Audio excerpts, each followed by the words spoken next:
자, 안녕하세요. 복숭아 카페 여러분. 자, 오늘은 저번 시간에 이어서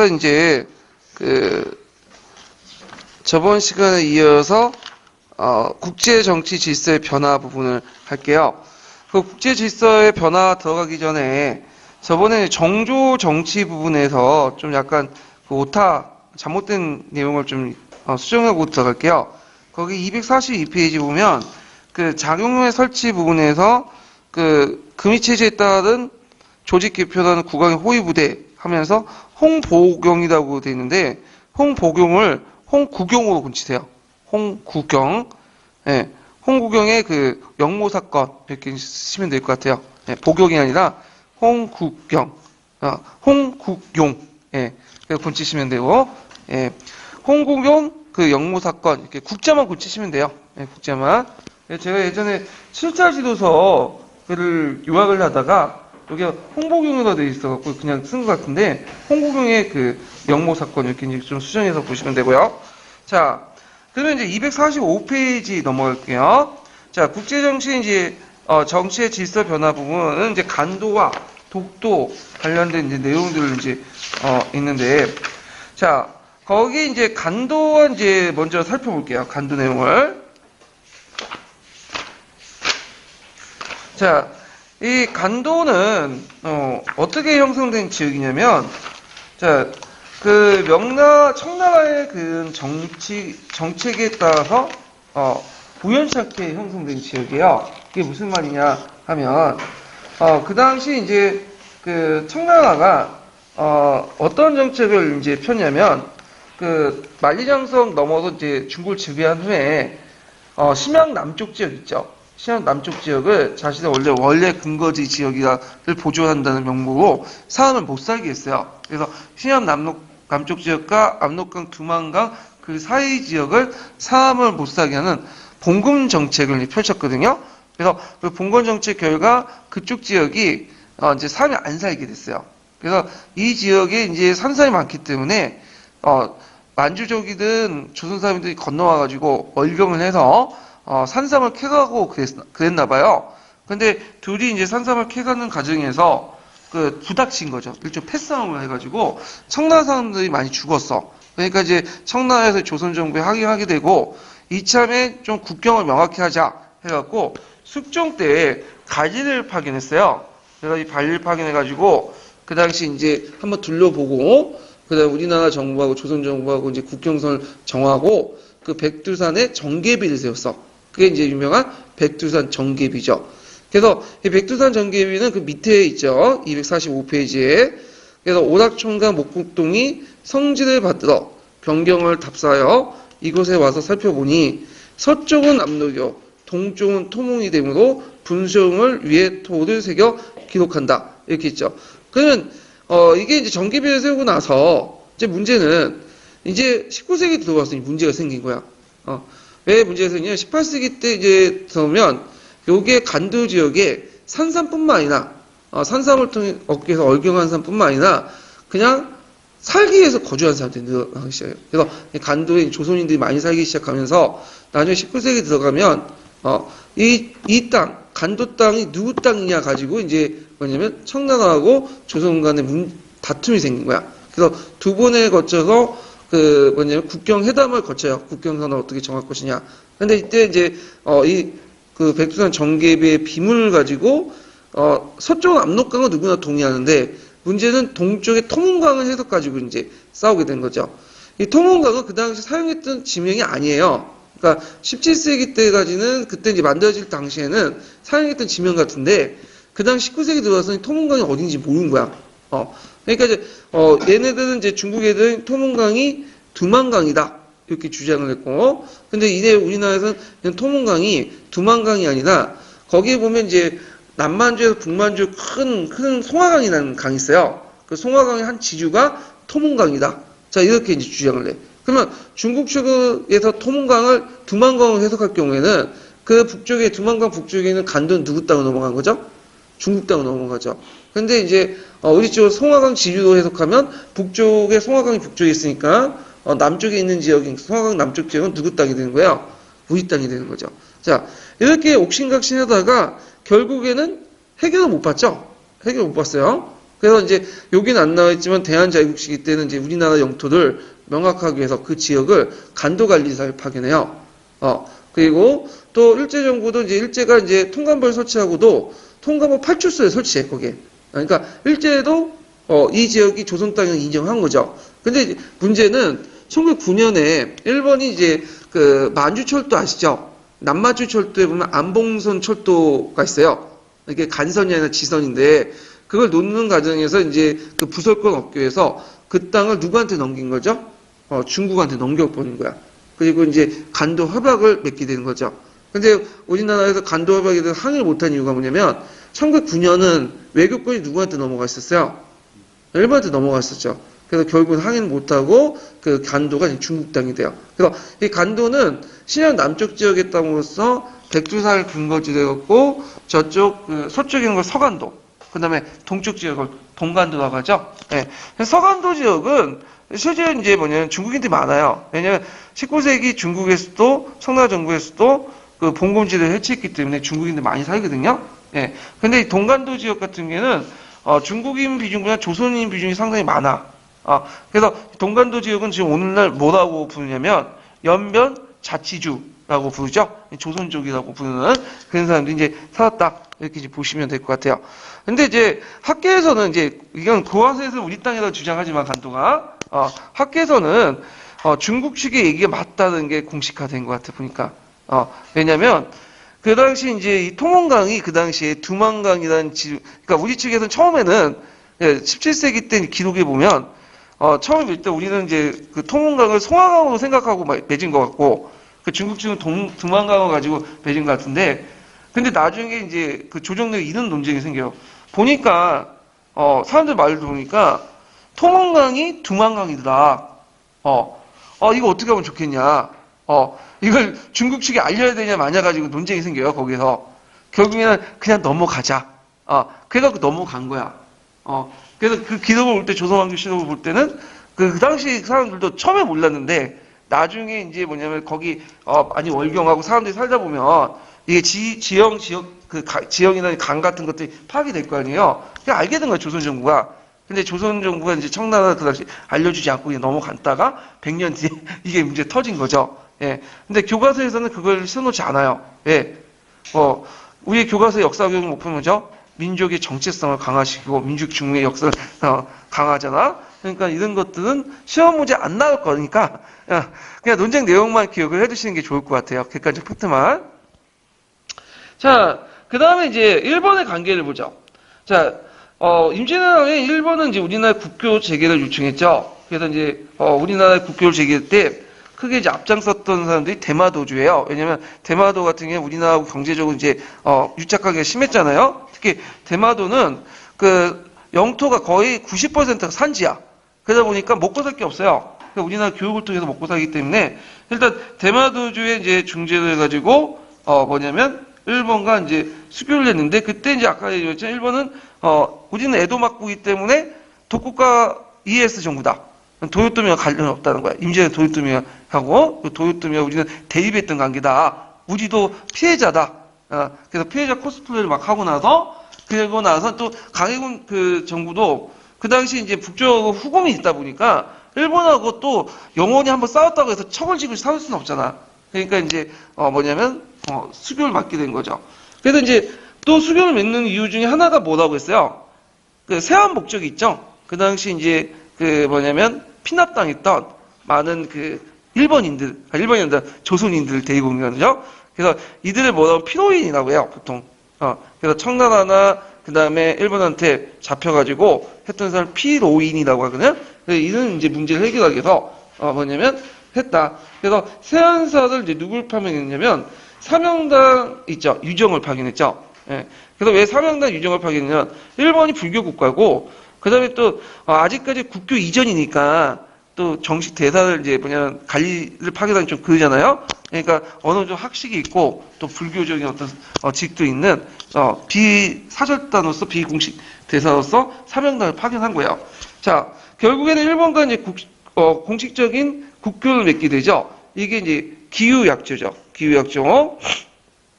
그래서 이제 그 당시 기후약조는 이제 그 내용이 주요 내용이 뭐냐? 동평관을 폐쇄시켰어요. 예전에 한번 기출문제 나왔던 게 동평관이죠.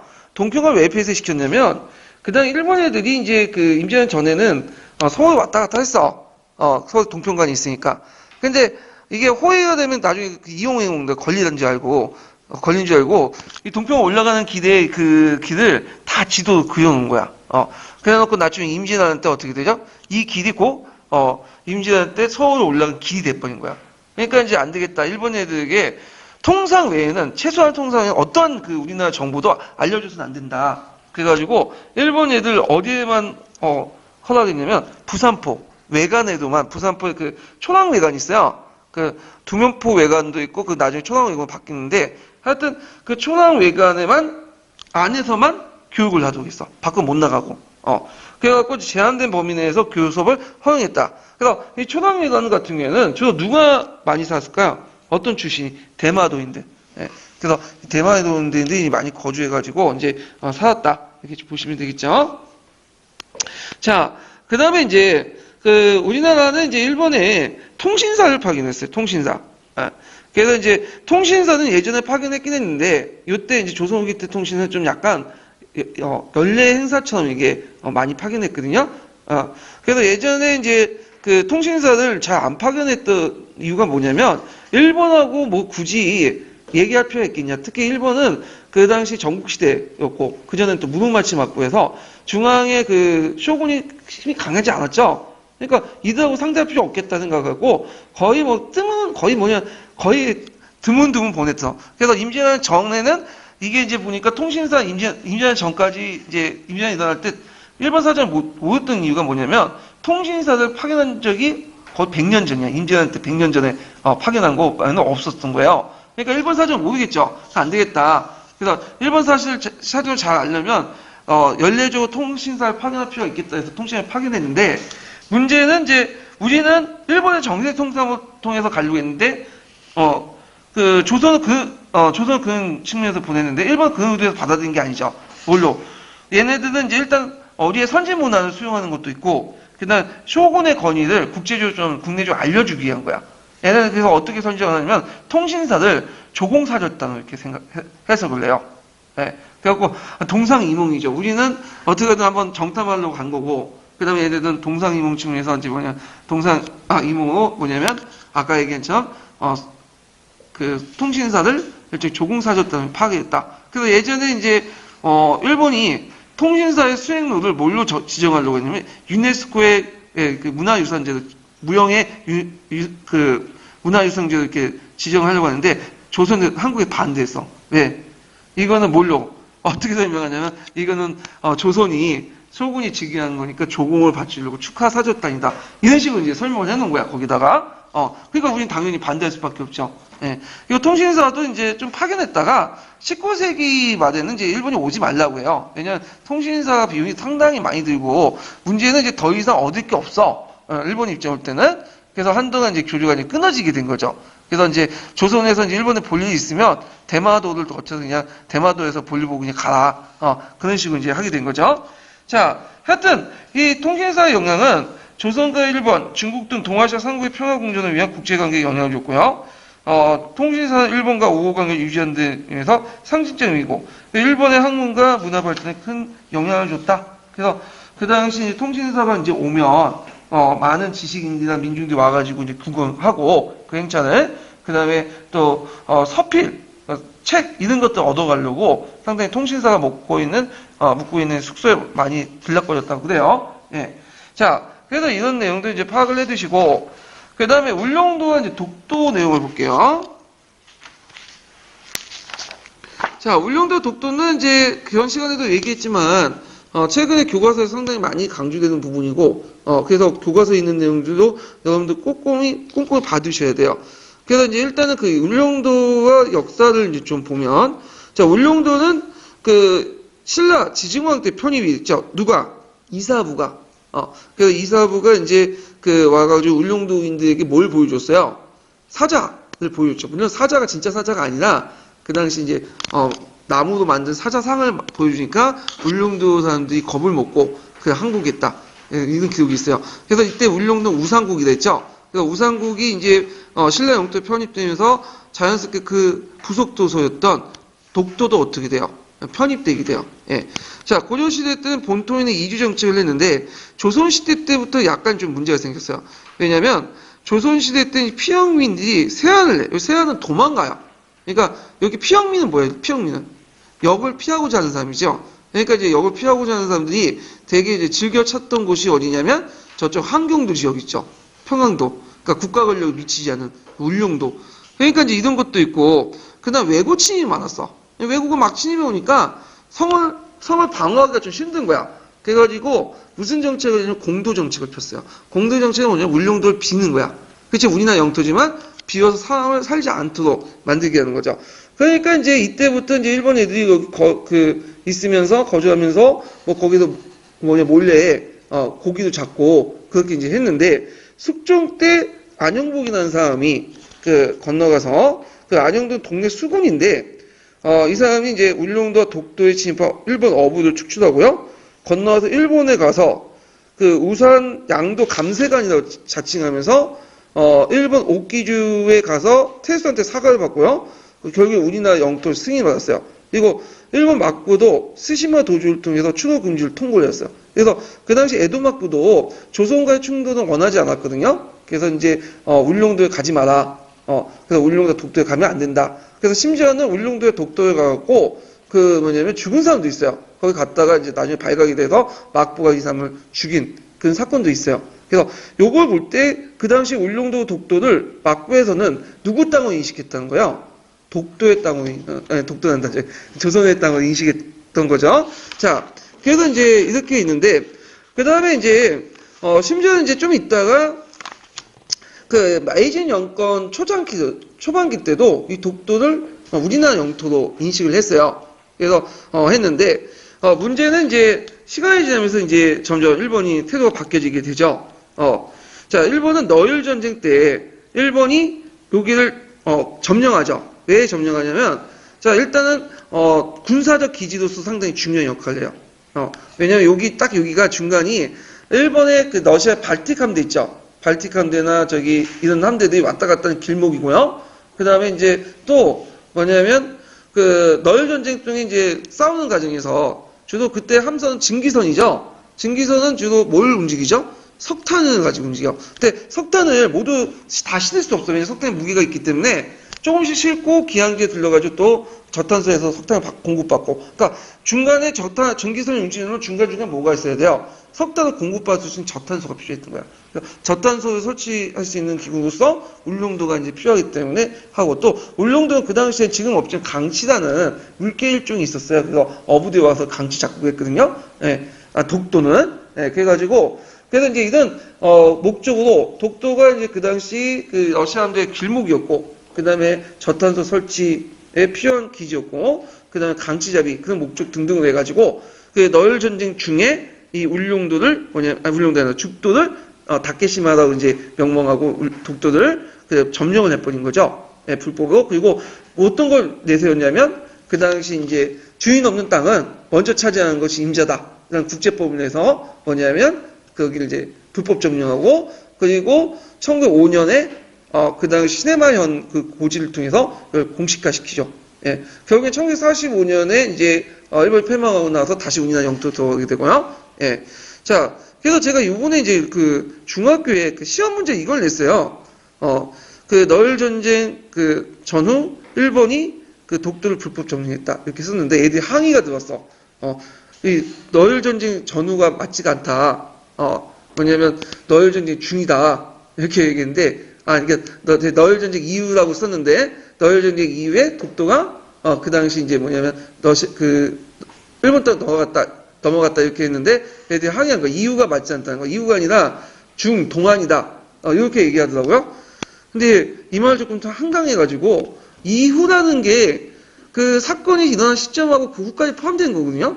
그러니까 우리가 이상 이하할 때 서희자가 뭐뭐의 출발점에서 기준점 해갖고 잡는 것처럼, 그래서 러시아 너일 전쟁 이후니까 당연히 너일 전쟁에 포함되는 거지. 그래서 중과 동안이라는 의미가 포함되어 있는데, 그걸 가지고 따지고 어떤 학부모님을 구해가지고 이 표현이 맞냐 따지더라고요. 그래서 제가 또 학교에 이제 화요일날 가서 사회수 써야 돼. 그래서 이런 걸 이제 가지고 있는데 참 황당하게 하여튼 이런 게 있었다 좀 기억을 해두시면 되고요. 독도가 널전쟁 이후에 그 일본에 편입이 됐고요. 그러면 우리나라에 대한 독도의 정책도 이제 시험 문제 나왔죠. 그래서 거기에 보면 일단 강화도의 울진을 속하게 했고 처음에 고려사 동국 여지선의 독도 기록이 있고요. 대한제국 시기 때 울릉도를 군으로 승격하면서 그 울릉군의 독도를 간화하겠어. 이때 독도를 뭐라고 하냐면 돌산이라 해갖고 석도라고 했어요. 석도. 예. 그래서 이제 이런 것도 있다라는 것 좀 보시면 되고요. 자, 그래서 이제 구한말 때 설군 정책을 통해서 울릉도를 이제 군으로 만들고 이걸 대한제국 칙령 41호에 반포했다. 이렇게 좀 기억을 해두세요. 그때 대한칙령 41호 안에 그 석도, 그러니까 독도를 누구 땅을 명시했죠? 우리 땅을 명시했죠. 울릉군에 편입을 시켜가지고. 자, 그러면 여기까지가 이제 대략적인 내용이고요. 그러면 울릉도 독도 역사를 좀 구한말 중심으로 세부적으로 좀 볼 필요는 있어요. 왜냐면 이것도까지 나왔으니까 시험 문제. 자, 거기 이제 제가 표가 만들었죠. 잠깐 거기 보면 이제 보면 뭐 앞에 부분까지는 얘기를 했고 거기 이제 구한말 들어와서 개항 이후에 그 당시 공도 정책을 중단을 했죠. 그래가지고 그 당시 이제 1882년 울릉도 및 부속섬에 대한 주민 이주 금지 정책을 이제 중단하면서 울릉도 개청령을 내려요. 그래서 울릉도를 육지 주민의 집단 이주 및 관리를 이제 파견해서 통치를 했고요. 그 다음에 결국에는 대한제국 칙령 41호를 통해서 울릉도를 군으로 승격시켜서 독도까지 간화를 했다. 이렇게 좀 기억을 해두시고요. 자, 요거는 이제 관련된 내용을 좀 나중에 기출을 풀어보면서 좀 더 살펴보기도 하죠. 그러면 해당하는 이제 문제 기출 근거편을 이제 좀 볼게요. 1287페이지 잠깐 펴보세요. 1287페이지.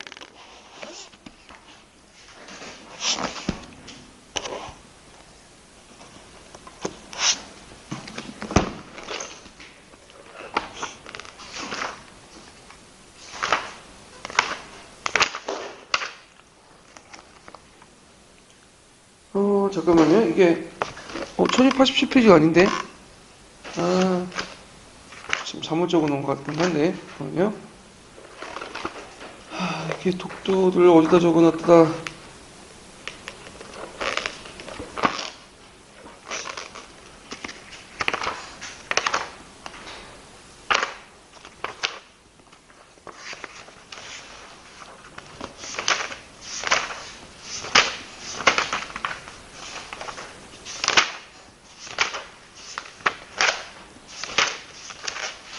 제가 나중에 기출문제 풀면서 같이 얘기해 드릴게요.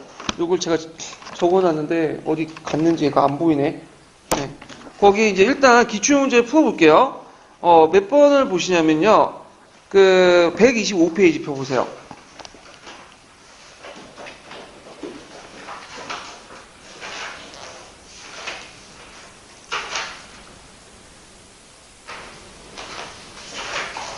자, 125페이지 22번 문제 볼까요? 22번 문제.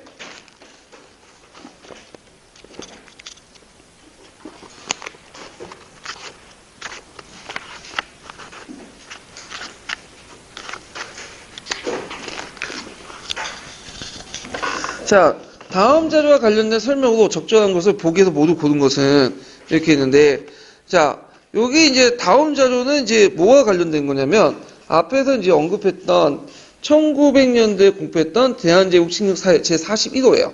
그래서 울릉도를 울도로 이제 개칭하고 울릉도의 군수를 이제 개정할 건 해가지고 울릉도의 이제 위치를 태화동으로 정하고 그러니까 군청을 그래서 이제 구역을 이제 울릉 전도, 죽도, 석도 이렇게 했는데 그중에 석도가 어디죠? 독도를 의미하고 죽도는 울릉도의 부속섬인 거 아시죠? 예.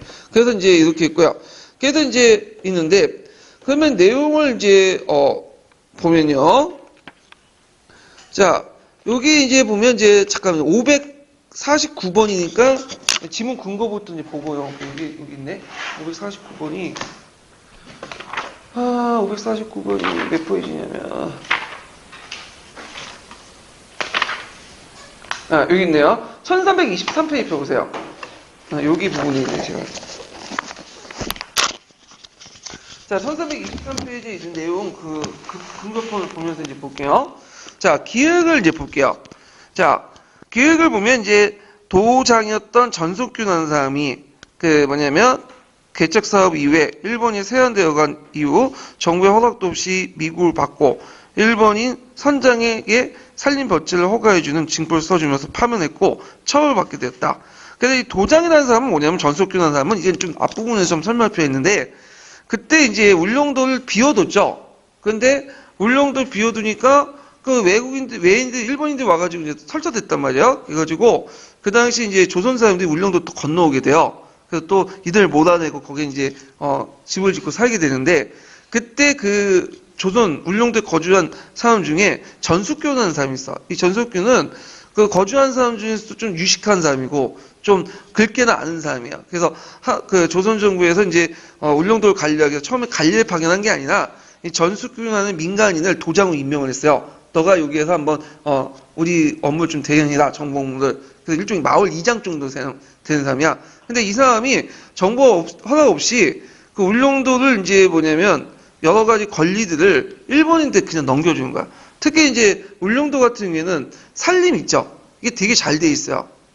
그래갖고 이 울릉도 산림이 이제 햇빛을 잘 받아서 그런지 튼튼하고 상당히 이제 단단한 그 나무인데 그래서 예전에 갑신전멸을 일으켰던 김옥균이 그 전에 그 개혁 자금을 마련하려고 어떤 생각까지 했냐면 울릉도의 나무를 일본에 팔아가지고 돈을 얻겠다 그런 생각까지 갖게 됐어요. 그만큼 훌륭한 별채 그 산림 자원인데 그걸 일본한테 돈을 받고 판 거야. 그러니까 정부가 열받아갖고 얘를 이제 안 되겠다 해서 파면을 하고 그래서 직접 이제 관리를 파견을 하는데 처음에는 다른 지역의 관리들과 겸임을 했다가 그 다음에 직접 이제 울릉도 가난한 관리를 파견하게 되죠. 자, 하여튼 그래서 삼보 영장을 삼척 척사도 하고 도장을 겸임하게 하고 그래서 1885년 6월에 평해군 소속이었던 월성포수 수군만호가 울릉도 도장을 겸임하겠다. 그래서 이로 인해 이제 개척시대 이전에 입도한 인물들이 입지가 크게 축소되고 울릉도는 자치에서 그러니까 지역민 자치에서 삼척 척사나 그 다음에 월성만호 같은 지배를 받게 되고요. 그 다음에 이제 개화 정부는 12월에 울릉도 수토제도를 이제 폐지하고 전에 전인 도장을 둬요. 그래서 수토제도는 아마 그게 이제 견인많은 제도인 것 같아요. 그래갖고 전인 그 도장을 두고요. 도장도 이제 나중에 격이 올라서 뭘로 되냐면 군수가 돼. 그래서 설군 정책을 통해서 군을 설치하고 거기에 이제 군수를 임명하죠. 자, 이때 이제 초대 통합을 왔던 사람이 누구냐면 그 백예주라는 사람이에요. 네, 이런 식으로 이제 있고요. 그래서 여기도 얘기한 거는 처음엔 자치를 맡겼다가 잘 안 되니까 이제 관리가 다른 지역의 관리가 겸임했다가 또 뭐냐면 백예주라는 사람을 도감을 임명해서 직접 이제 울릉도를 직접 관리하는 관리를 뒀다. 그리고 더 나아가서 이제 군으로 승격시켜서 뭘 했다? 군수를 임명했다. 이렇게 이제 내용이죠. 자, 그 다음에 니은의 간보 공포 부분과 관련돼서 그 내용을 좀 볼게요. 그간 울릉도 통치가 임시적으로 도감체제에서 이루어졌는데 행정상의 장애가 되어 결국 일본의 잠호를 가져왔다는 인식을 비롯된 것이다. 결국에 내부 대신인이 설군 청의서를 의정부 회의에서 제시했고 결국 만장일치로 통과되니까 대한제국 정부는 C1인데 못하네요. 자, 10월 25일자 칙령사의 42호 전문 6조 된 내용에서 울릉도 울도로 개칭하고 도감을 군수 개정한 건에서 간보로 개제했다. 이렇게 좀 기억을 해주시면 되고요.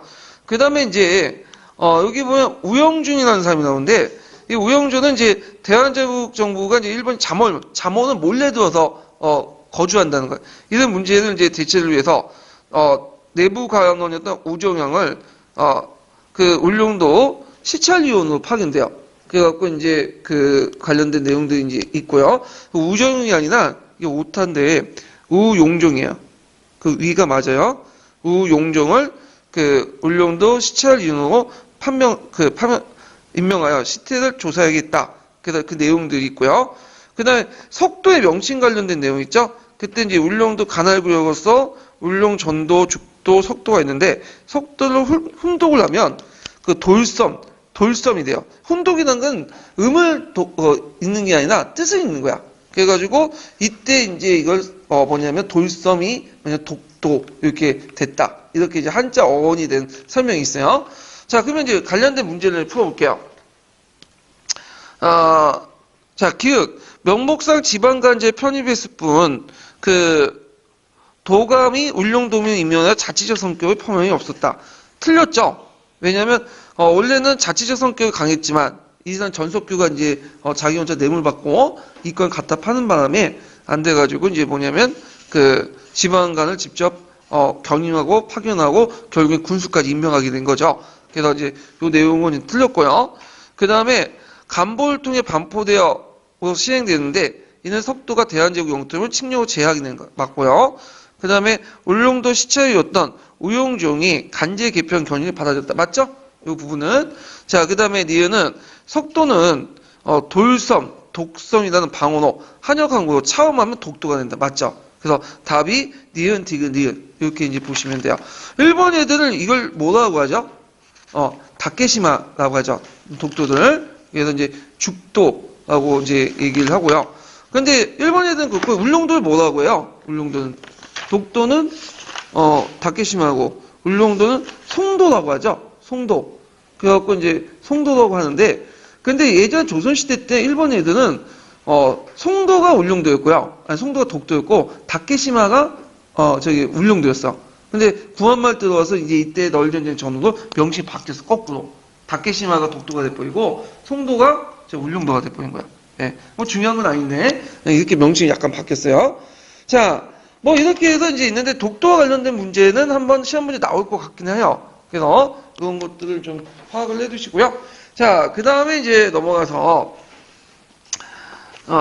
문제를 이제 보고 넘어가서 조선 후기 때 경제 부분을 이제 볼게요. 그래서 수지체제 개편하고 그 다음에 이제 농업 발달, 그 다음에 상업 발달 이런 것들이 이제 구성이 되는데 그 내용들을 이제 볼게요. 자, 이 부분은 이제 해마다 한 번씩 나오는 것 같아요. 상당히 중요한 부분이야. 조선 후기 부분은. 그래서 조선 후기 때 사회 경제적 어떤 변화 사항들을 좀 기억을 할 필요가 있어요. 자, 247페이지 펴보면요.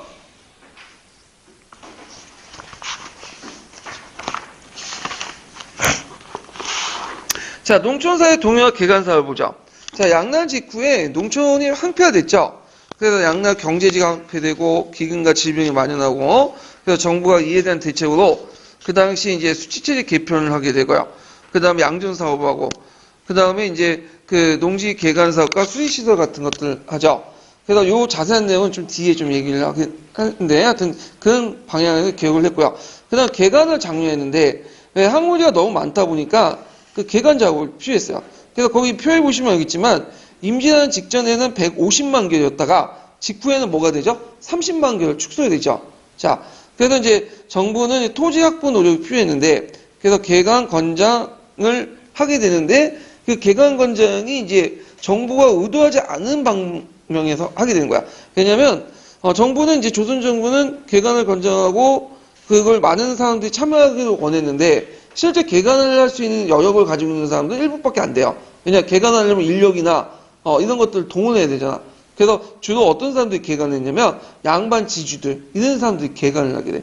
그래서 이들이 이제 개간을 하면 거기에 소유권 얻고 3년간의 면세액들을 받고 그리고 하면서 토지를 확대시켜 나가죠. 그래서 이 개간 사업은 상대적으로 인력과 물자가만 누구한테 유리했다? 지주한테 상당히 유리했다. 그래서 이제 이런 것들 좀 기억을 해두시면 되고요. 그 다음에 정부도 양전 사업을 통해 양전은 뭐야? 토지 조사 사업이죠. 네. 토지 조사 사업을 통해서 숨어있는 은결을 찾아내서 그 당시 이제 세수를 확보하려고 했다. 자, 그럼에도 불구하고 농지직대나 양전 사업에 불구하고 실제로는 뭐냐면 실제 수세 결세는 그렇게 늘어나지 않아. 그러니까 원장부에 있는 결세는 나름대로 늘어났는데 문제는 실제 세금은 거치지 않아요. 그 이유는 뭐냐? 예전에 시험 문제 나왔죠. 은결, 그 다음 진앙지, 면세지 증가로 지세 수입이 증가하지 않다. 그러니까 은결은 이제 숨어있는 토리고, 그 다음에 이제 여기에는 진앙지는 뭐죠? 황무지죠. 예. 그 다음 면세지는, 땅을 갈고 있지만 세금이 면제되는 거야. 궁방토나 뭐 이런 것들이 이제 면세지 속하죠. 자, 이게 예전에 96년 기출문이 나왔으니까 좀 기억을 해주시고요. 그래서 이제 관련된 이제 내용을, 한번 찾아보면서 보죠. 92페이지 펴보세요. 기출문제 92페이지.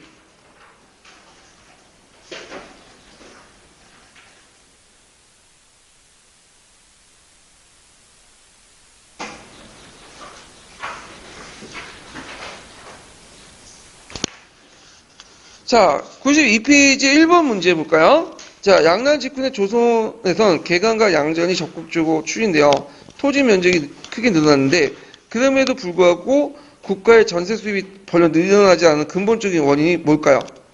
이거는 면세가 되는 농토가 많았기 때문에 이렇게 쓰시면 되죠. 예. 그 다음에 이런 것들 보시면 되고, 자, 그 다음에 이제 넘어가서 잠깐 이게 주관식 문제도 있는 것 같은데, 그 다음 장 넘겨보세요. 자, 다음 글을 읽고 물음에 답하시오. 그래서 각자 보시면 되고, 거기에 3-1번 문제 보면, 개간 사업으로 인해 농민들의 소유지를 잃거나 감축되는 이유는 무엇인지 쓰시오. 이거는 실제로 개간 사업을 누가 중심으로 했죠? 왕실, 양반, 간청 중심으로 이루어졌고, 그래서 토지 경분과 지주가 확대됐기 때문에 그런 거죠. 예, 이렇게 이제 쓰시면 돼요. 이때 이제 지주제는 어떤 방식이냐면, 직영지 농장 형태나 아니면 타주법 같은 형태가 이제 확대됐다 이렇게 보시면 되겠죠. 자, 그 다음에 이제 영정법의 실시를 보죠. 그 당시 수치체제의 개편이 이제 그 조용조 체제에서 이제 있었는데, 조용조는, 그 당시 영정법으로 개편됐죠. 그래서 그 연분, 구등법을 영정법으로 개편됐고요. 그 다음에 이제, 여기 공납 관련된 부분은 뭘로 개편된 거야? 대동법. 그 다음에 이제 군역과 관련된 부분은 군역법. 이렇게 이제 개편이 됐다. 이렇게 보시면 돼요. 자, 그러면 전세와 관련된 영정법 내용을 볼게요. 자, 이 영정법은 지세, 전세와 관련된 거죠. 그래서 인조 때 그 실시한 법인데, 이걸 이제 뜻은 영구히 정하자는 뜻이야. 영구히 정하자. 그래서 이제 앞에 무슨 법이 있었죠? 공법이 있었죠.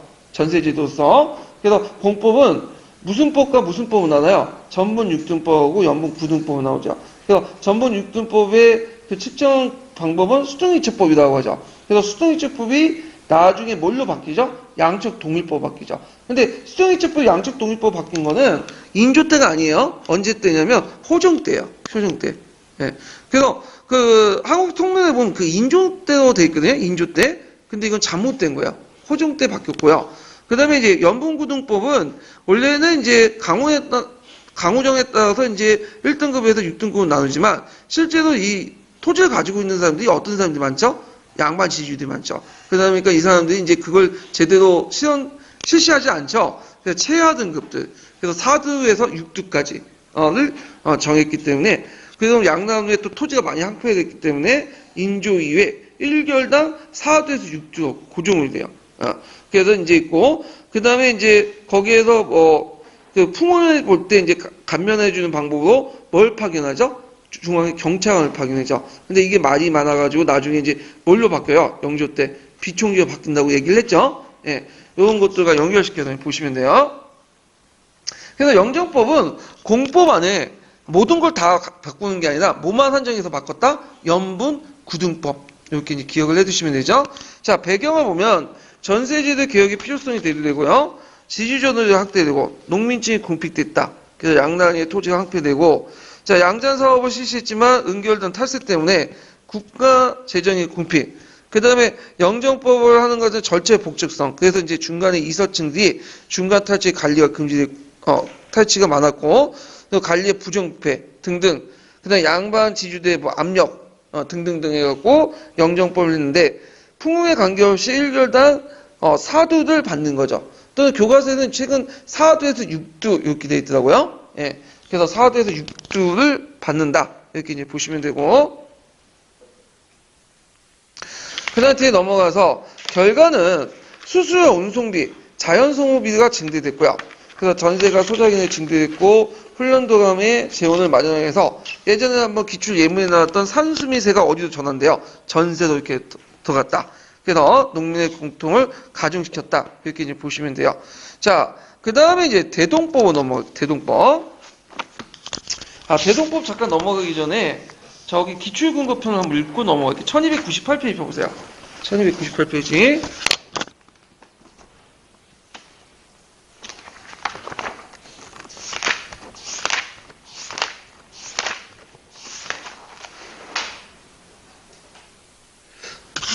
1298표 아닌데? 아, 네, 적어놨는데, 어저께 졸다 적었나? 왜 이렇게 다 비슷나가지? 아, 그게 아니라, 그래, 넘어갈게요, 이거. 이게 제가 있긴 있는데, 여기를 제가 어디 이상하게 적어놔가지고, 일단 나중에 찾고 제가 읽어볼게요. 예. 자, 그 대동법 볼게요. 자, 대동법은 이제, 그, 내용을 보면, 이 대동법도 이제 시험 문제 한 두세 문제 나왔어요. 자, 그 대동법을 이제 실시 배경을 보면요. 박납의 폐단, 그 다음에 징수방법의 모순점. 그래서 징수방법의 모순점은 뭐냐면, 그 당시에 이제 그 조선 정기는 그 대동법을 징수할 때, 대동법인데, 공납을 징수할 때 징수 기준이 뭐였어요? 호고, 호를 기준으로 해서 호가 가지고 있는 토지 정결을 기준으로 해가지고 징수했죠. 그러니까 징수 기준이 호인지 토지 정결인지 구분이 안 돼. 그러니까 차라리 이게 그냥 호를 없애고 토지 정결을 일어나시키자. 이런 것들이 합리적이지 않냐. 이런 것도 있고. 그 다음에 이제 박나의 폐단 때문에 농민의 고통이 가중되고 토지 이탈이 많았고요. 그래서 농민 유망이 되게 심화됐다. 국가 재정을 악화시키고요. 그 다음에 또 그게 또 강화시켰던 게 뭐냐면, 가능했던 게 뭐냐면, 상품화폐 경제가 발달했죠. 그래서 쌀로 돈으로 받으면서, 그걸 통해서 국가에서 시장을 통해서 온갖 물품을 살 수 있기 때문에, 굳이 물품을 직접 받을 필요가 없겠죠. 자, 이런 등등 해가지고, 이제 뭐냐면, 대동법을 실시했다. 이렇게 보시면 돼요. 대동법을 실시하기 전에 이제 대동법과 관련돼갖고, 여러 실험적인 어떤 그 조치들이 취해졌어요. 그래서 예전에 한번 얘기를 했는데, 그 사대동이라고 있죠. 사대동.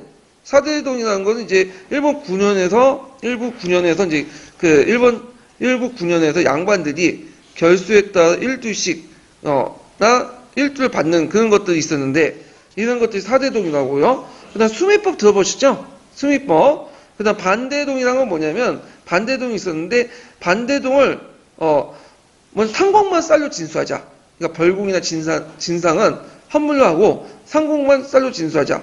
그래서 이제 결국에는 이런 것들이 사대동을 통합해갖고 대동법을 법제시켰다. 그래서 종전의 사대동, 그 다음에 곡물장미라는 수미법, 반대동 이런 등등 해갖고 결국엔 대동법이 이걸 하나 통합하고 법제화시킨 거예요. 자, 대동법은 처음 실시할 때가 언제였어요?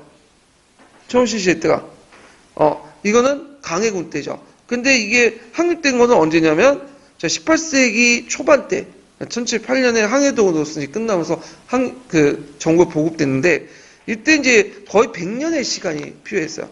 왜 100년의 시간이 필요했을까요? 누가 반대했기 때문에? 박납업자와 양반 지주들이 반대했기 때문에 그들의 눈치를 보면서 실행했기 때문에 100년의 시간이 필요했던 거죠. 그래서 지역별로 순차적으로 실시했다. 이렇게 기억을 해두시면 돼요.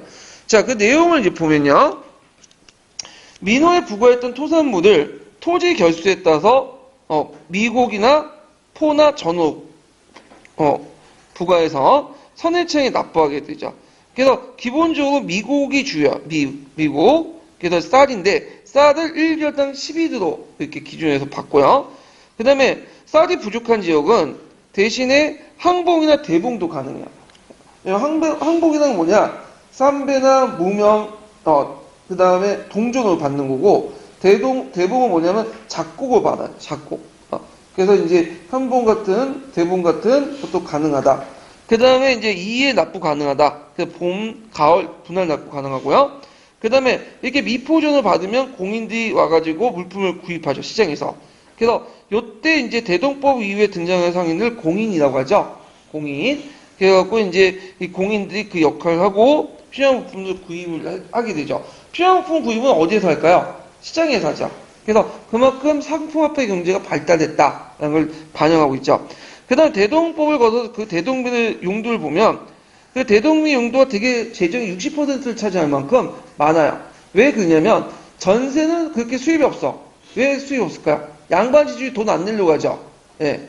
그러니까 이제 있고, 그 다음에 이제 그 대동법은 각 코마다 다 걷잖아. 토지 결수마다 하니까 이건 확실히 거둘 수 있어. 왜냐면 토지는 어디 도망가지가 않죠. 그러다 보니까 토지 결수를 기준으로 해갖고 걷다 보니까 확실히 거둘 수가 있어요. 예. 그러면 가장 부담이 많은 건 어떤 걸까요? 가장 부담이 많은 거는 그 군포죠. 군포는 잘 사는 사람과 또 그 못 사는 사람은 어떻게 해요? 다 똑같이 걷잖아.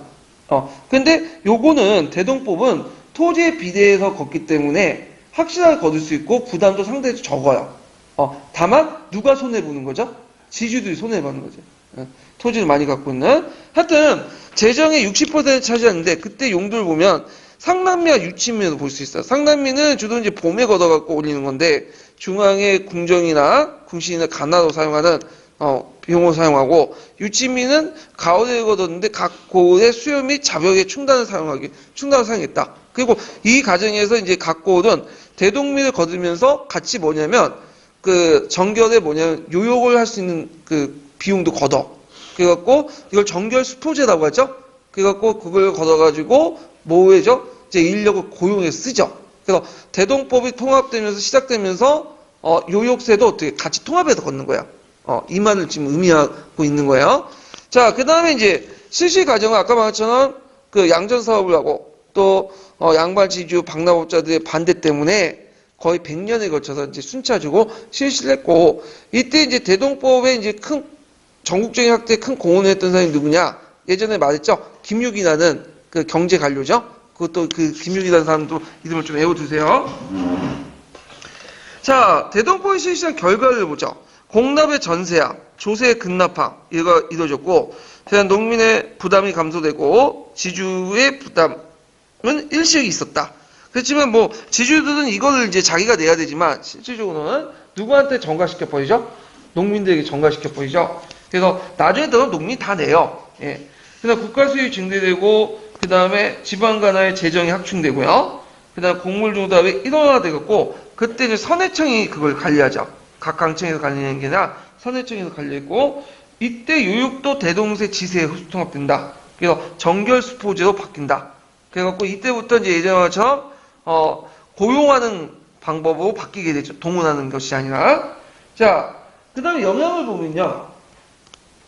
영향을 보면 이걸 통해서 대동세를 통해서 거두면서 공인이 발생되죠. 대동법이 실시되면서. 그 다음에 공인들이 각 지방에 물건을 팔면서 각 지방의 장시의 발달을 촉진시키죠. 그러니까 이때부터 장시가 발달된 게 아니라 이미 장시의 발달이 있었는데 이걸 어떻게 할까요? 촉진시켰다 이렇게 보시면 돼요.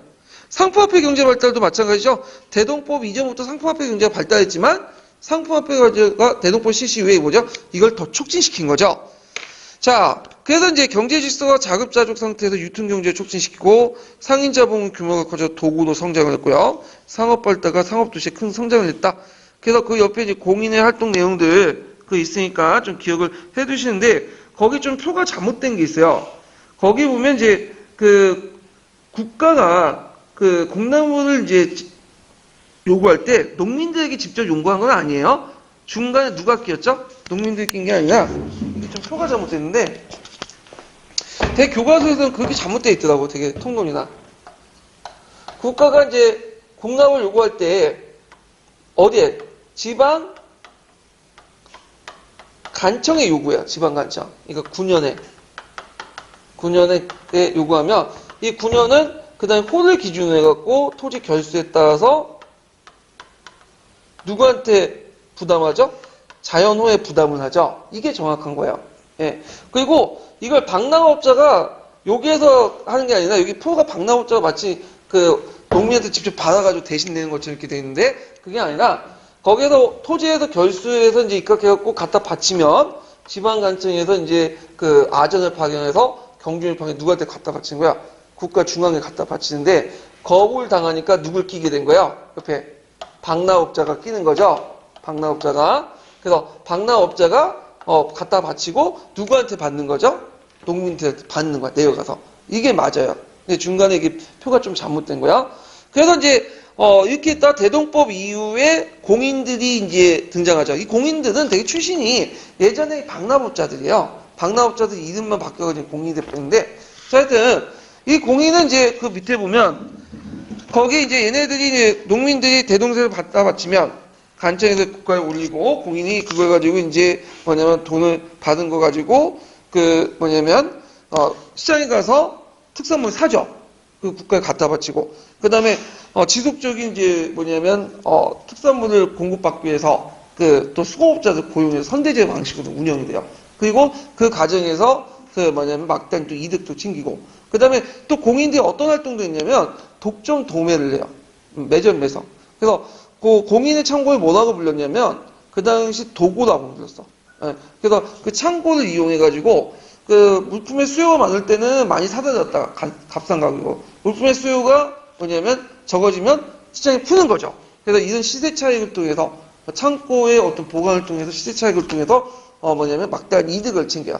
그래서 그 방식을 이제 매점 매석 방식을 시차를 이용한 매점 매석을 통해서 이익을 챙기는 방식을 뭐라고 하죠? 도고라고 한다. 그러니까 도고는 원래 공인의 상품 창고 이름이었는데 나중에 들어가면 이게 일종의 매점 매석을 통한 이익을 챙기는 방식으로 이제 일종의 뭐냐면 그 상행의 어떤 거래 방식으로 바뀌게 된다. 이게 좀 기억을 해주고 그런 상의를 하는 상위 집단을 뭐라고 하냐면 도고라고 하는 거야. 도고.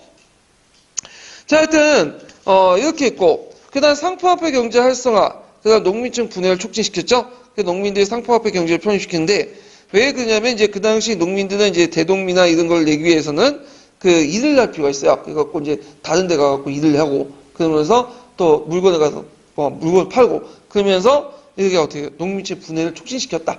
그러면 농민층 분해가 예전에 없었냐? 예전부터 있었죠. 이항법이 보급되면서 분해가 있었는데 근데 이걸 더 촉진시킨 게 뭐냐면 대동세였다. 대동법이었다. 이렇게 좀 기억을 해두시면 돼요.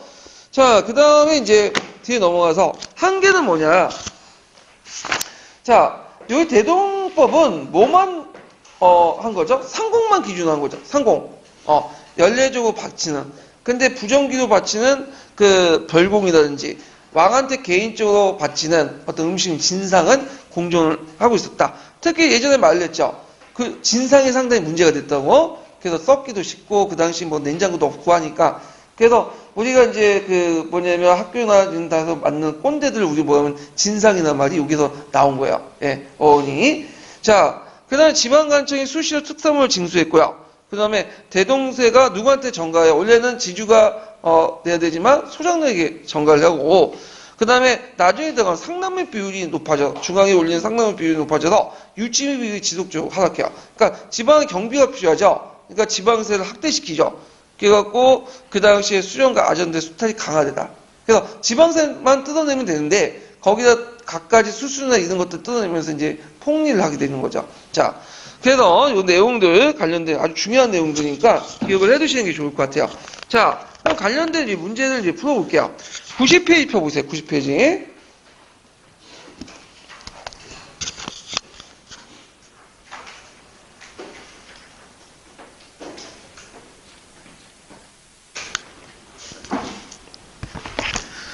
자, 90페이지 7번 문제 볼까요? 네, 90페이지 7번 문제.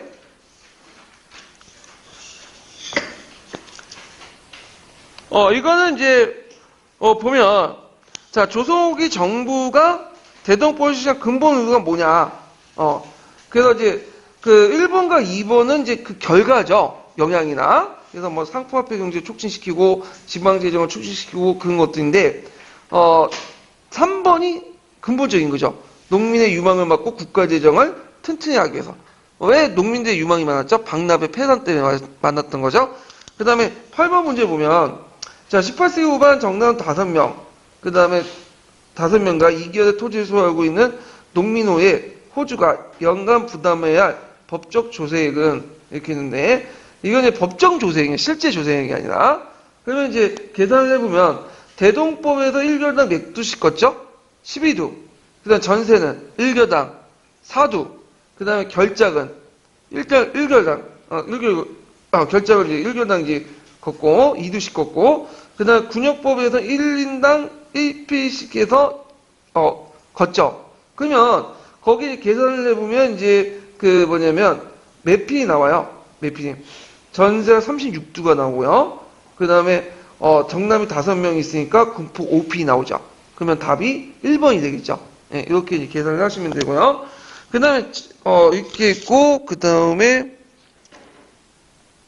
몇 번을 보시냐면요. 요건 약간 좀 종합적인 문제인데,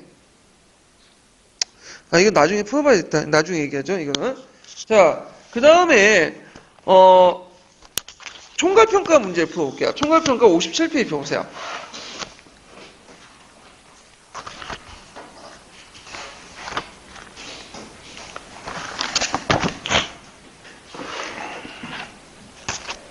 자, 57페이지 32번 문제 볼게요.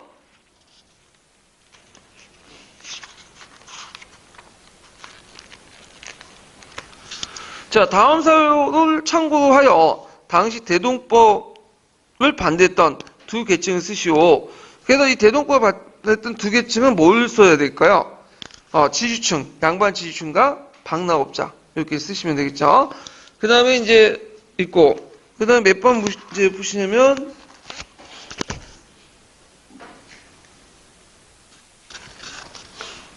66페이지 펴보세요.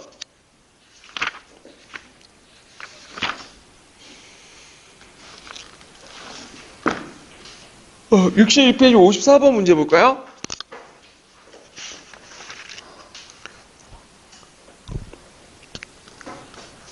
자, 다음 가제도의 시행이 가능하게 된 당시 경제적 배경을 말해보고 기획 당시 호남과 호소 지역이 실시하지 못한 이유를 서술해 보시오. 그리고 가제도가 실시한 후 나타난 상위 집단을 써보고 이 상위 집단을 통해서 나타난 상호 발달 내용을 두 줄 이내에 쓰시오 했는데, 자, 우의정 김육이 말입니다. 김육은 땅과 뭐와 연결돼야 돼요? 대동법. 가는 대동법이죠. 자, 대동법의 경제적 배경을 쓰시면 되겠죠? 그래갖고 15세기 이후에 유통경제 발달했다. 이렇게 이제 보시면 되고, 실시하지 않은 이유. 자, 호남과 호소 지역에 시행하면 백성들이 편안하고 나라에 도움이 되는 방도에 더 큰 것이 없습니다. 했는데, 그게 너무 이제 양반지주나 방나업자가 반대가 너무 심해서 이들의 이해를 고려해서 시행했기 때문에 그 당시에 실시하지 못했던 이유야. 물론 나중에 실시를 했지만, 예. 그 다음에 이제, 이때 나타난 상위 집단은 뭐죠? 공인. 이렇게 쓰시면 되고, 그래서 상호업 발달과 연결되면 공인들은 정부로부터 대가를 받고 간청 수용물을 조달하게 됐고, 유통경제가 발달했고, 상업자본이 발달했고요. 그 다음에 공인들은 주문을 받아 선대제를 받아 수요품 생산 수공업을 활성화시켰다. 이렇게 쓰시면 돼요. 예. 그래서 선대제 관련된 내용은 나중에 좀 뒤에 있다가 설명을 할게요. 자, 그래서 이제 봤고요. 그 다음에 이제 볼 게 군역법이에요. 군역법. 이 군역법은 그 군역제도 변천 과정에서 몇 번 언급돼 있죠. 그래서 나올 가능성이 상당히 많아요. 이 부분도요. 그래서 이제 꼼꼼히 봐두셔야 되는데, 군역제도의 변화는 예전에 제가 한번 설명을 해드렸고요. 군역법은 이제 언제 때 실시했냐면 영조 때 실시했어요. 근데 이 군역법을 이제 실시할 과정에서 여러 가지 논의가 일어났는데, 이 논의는 숙종 때부터 계속 있다가 영조 때 마무리해가지고 이제 했다. 이렇게 좀 보시면 되겠죠. 자, 그러면 군역법의 배경을 이제 보면, 일단 군역이라는 것은 뭘 기준으로 걷는 거죠? 사람을 기준으로 하는 거예요. 사람. 그래서 성인 남자를 기준으로 하고 있는 거죠. 그래서 제일 부담이 많아요. 제일 부담이. 예. 그래갖고 가난한 사람이나 그 다음에 못 사는 사람이나 부자나 똑같이 한 사람이 있으면 1피씩 납부하는 거야. 지금도 마찬가지죠. 그 재벌집 아들이다 그래서 그 재벌집에서 계속 군대 많이 배출하는 건 아니죠. 재벌집 아들이나 그 다음에 평범한 가정의 아들이나 똑같잖아요. 서민들 아들이나. 예. 그래서 하지만 실제적으로 안 가는 경우가 많기는 하지만, 예. 자, 그래서 군역이 상당히 부담이 많다. 그래서 이제 그 내용을 이제 보면요. 개혁의 배경을 보면, 자, 통일적인 징수체가 미흡하고 군포에 군인하지 않고요. 그래서 원래는 1년에 2필만 걷지만 실제로 이제 군총제를 실시했기 때문에 나머지도 이제 부담을 하죠. 더 이상. 그러니까 2필 플러스 알파라고 보시면 돼요. 그 다음에 군정의 미정비로 2중, 3중으로 부당하죠. 그래갖고 오군형, 중앙관청, 지방관청, 번영이 독자적으로 징수를 하게 돼. 그러니까 이거는 이중 징수한다. 한 번 걷는 것뿐만 아니라 예를 들어서 중앙관청에서 한번 걷으면 지방관청에 또 한번 걷고 이런 식으로 걷는 거죠. 그 다음에 양전의 부종수, 그러니까 성인 남자 부족, 부족한 군포징수 등등 해갖고 이게 군총제가 문제인데, 그래서 군총제 입각해갖고 이제 지역마다 할당을 중앙에서 내리면 실제로 그 지역에 할당 인원이 없는 거야. 남정네들이. 그러다 보니까 그걸 또 메꾸기 위해서 관리들이나 아전들이 각가지 편법을 사용하죠. 그래서 백골진포, 항구첨정, 인진, 족진 많이 들어왔죠. 백골진포는 누구한테 걷는 거야? 사망한 군역 대상자에게 그 몫을 가족에게 징수하는 그걸 말하고요. 항구첨정은 항구는 되게 16세 미만의 어린애인데 얘한테 이제 걷는 거. 인진과 족징은 인징은 이웃에게 걷는 거. 족징은 그 뭐냐면 친척들에게 크게 걷는 거죠. 그러니까 인지가 족징을 좀 연재자라고 보시면 돼요. 연재자. 공동납치 비슷하게. 자, 그럼 어떤 분이 이렇게 얘기하죠. 예전에도 뭐 얘기했는데, 그러면 요때 총액제는 요때 처음 실시한 거냐? 그 조선 후기 때 그게 아니라 총액제는 조선 초기 때부터 있었어요. 이거는요. 예. 그래서 다른 총액제 같은 경우에는 조선 후기 때부터 실시했는데, 뭐 비총제라든지 한총제. 근데 이제 군총제는 조선 초기 때부터 있었어요. 이거는. 예. 얘는 뿌셈에도 나오고 신푸셈에도 나오고 국편에도 그렇게 얘기하고 있어요. 예. 그래서 이제 이런 내용들 좀 기억을 해두시면 돼요. 그러면 이제 이때 이제 양역의 문제점, 군역의 문제점이 일어나니까 이제 숙종 때부터 이걸 군역의 폐단을 바로잡기 위해서 논의가 일어나게 되고 이걸 이제 뭐라고 하냐면 양역 병통론이라고 하죠. 그리고 그걸 이제 개선하기 위한 기구로서 양역 이정청을 설치해요. 그러면 이때 양역 병통론에서 논의했던 내용들을 볼게요. 자, 이때 양역은 뭘까요? 양인의 역이에요. 그러니까 신분상 원래 양인들은 군역을 다 짊어지게 돼 있죠. 근데 실제로는 그 당시에는 누구만 짊어져요? 일반 상민들. 그러니까 이때 양인들은 양반까지 포함되는 건 아니고요. 일반 상민들을 포함돼서 있는 거죠. 병통이라는 건 뭐냐면 형편과 경우에 따라 이를 융통성 있게 처리한 걸 병통이라고 해요. 그러니까 이 말은 양인들, 상민들이 짊어진 군역을 지금 부담이 크니까 좀 융통성 있게 처리해가지고 그 뭐냐면 개혁을 하겠다. 그래서 이제 여러 가지 개혁 방향이 논의가 이뤄지게 되죠. 양역 병통론이 이제 막 일어나게 되는데, 자, 그 내용도 같이 기억을 해두셔야죠. 어떤 논의가 있었는가? 예전에 그 교과서에 실려 있어요. 그 부분이. 그렇기 때문에 꼭 기억을 해두세요. 자, 크게 이제 소병통론하고 대병통론 분류하는데, 소병통론 같은 경우에는 이제 뭐냐, 양역의 폐단의 원인을 양정의 부족과 양육제의 불안이한 운용을 보고 그걸 해소하는 거죠. 그러니까 이제 그 양전의 부족과 양육제의 운영, 그러니까 법은 문제가 없는데 그 운영하는 과정에서 문제가 생겼다는 거야.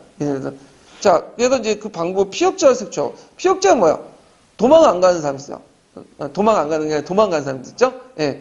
그래서 이런 피역자들 색출하고, 그 다음에 군문을 혁파하고, 오늘날만 쓸데없는 부대들 있죠? 그건 정리한다는 거야. 예. 그래서 군대 수를 줄이고, 삼호속을 금지하니, 삼호속이라는 개념이 이제 좀 이해할 필요가 있는데, 이게 뭐냐면,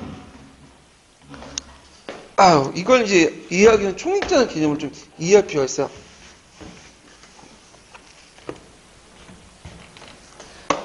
이게 칠판 글씨가 안 보이더라고요, 이게. 그래서 제가 얼굴이 좀 크게 보여가지고, 제가 얼굴을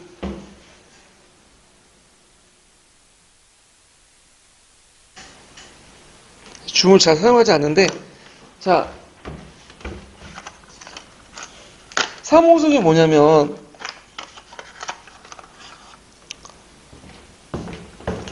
예전에 조선 초기 때부터 뭐가 실시됐다고 했죠? 총액제를 실시했다고 했죠.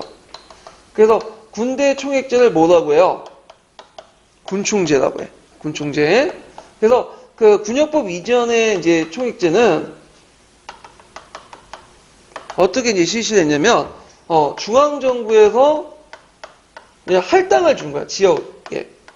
그냥 할당하는 방식으로 했는데, 자, 예를 들었고, 이제 예를 드는 거예요.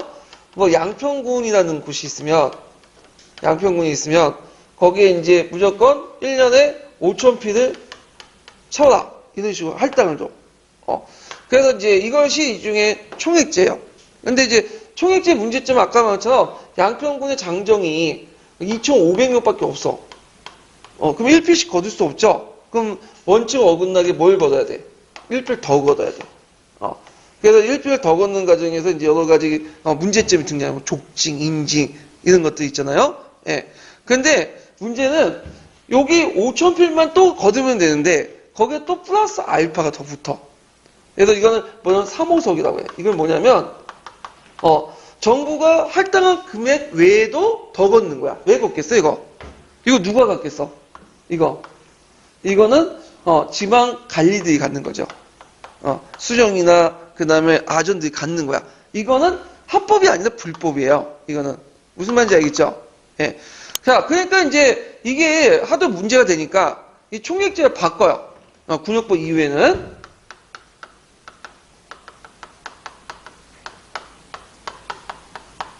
군역법이 실시하고 나서 이제 어떻게 이제 바꾸냐면, 예전엔 중앙에서 이제 지역에서 일괄적으로 이제 할당을 했죠, 매년마다. 그래서 이제 중앙에서 이제 안 되겠다 해갖고, 일단은 이제 뭘 하면 다 조사할래. 다 조사할래. 일단. 얼마나 이제 뭐냐면 군역 자원이 있는지, 각 군에 얼마나 떨어질 수 있는지, 조사를 해요. 그래서 이제 무슨 책을 만들면 영조 때 양역 실총이라는 책을 만들어요. 그래서 양역 실총은 군의 장정 수, 그 다음에 뭐 얼마나 군포를 징수할 수 있는 것을 이제 근거 자료가 되는 거야. 그래서 이 양역 실총에 근거를 해가지고 그게 뭐냐면 할당량을 정하죠. 그래갖고 지방에 이제 상납분이 있어. 상납분을 정하고 거기 이제 상납분 외에도 거기 이제 자율적으로 정할 수 있는 부분을 이제 정해요. 자율적으로 정할 수 있는 부분. 그래가지고 이제 어떻게 하냐. 만약에 이제 그 양평군이 조사를 해보니까 뭐 2,500명밖에 없다. 그럼 2,500필을 걷어야겠죠. 2,500필을.